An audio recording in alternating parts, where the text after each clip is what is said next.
This might come as a surprise, but in the history of the modern world, there has never been a communist country.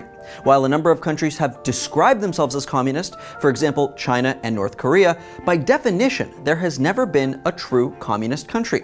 So, what exactly is communism, and how does it relate to socialism? Well, it may be easier to explain what the two have in common. Both ideologies originate from a desire to limit worker exploitation and lower or eliminate the influence of economic classes in society. There are dozens of variations on both communism and socialism based on the different ways these ideologies are implemented in different countries. There's Stalinism, Leninism, Trotskyism, Maoism, and others which are essentially all versions of Marxism, coupled with various styles of revolution. Karl Marx was an economist and philosopher who co-wrote the Communist Manifesto, among other foundational books on communism.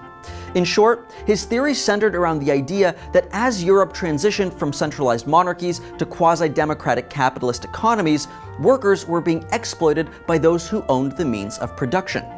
So if you work in a factory or on a farm, as many at the time did, whoever owns the factory or farm is getting more out of the worker than they're putting in.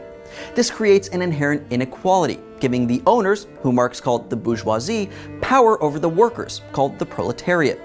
In Marxism, to fix this inequality, society must shift towards a model where the proletariat hold this power instead, by collectively controlling the means of production. That's where socialism and communism come into play.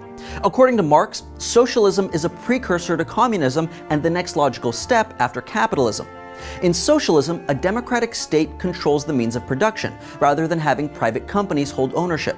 Instead of competing with each other as in a capitalist society, socialism has workers contribute as much as they can to the greater good, and then they all share equally in that good. Variations of this idea are already popular within capitalist societies in the form of universal healthcare, or social services like fire departments and schools funded by taxes. While the use of these services is unequal, everyone is equally responsible for contributing to them based on their ability or level of income. So that's socialism.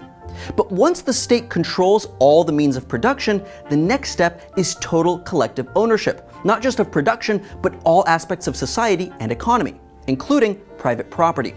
The intention of abolishing private property is a classless, moneyless, and stateless society, where everyone works towards the same collective goal of being healthy, happy, and free. Everybody does what they can to contribute and takes only what they need in return.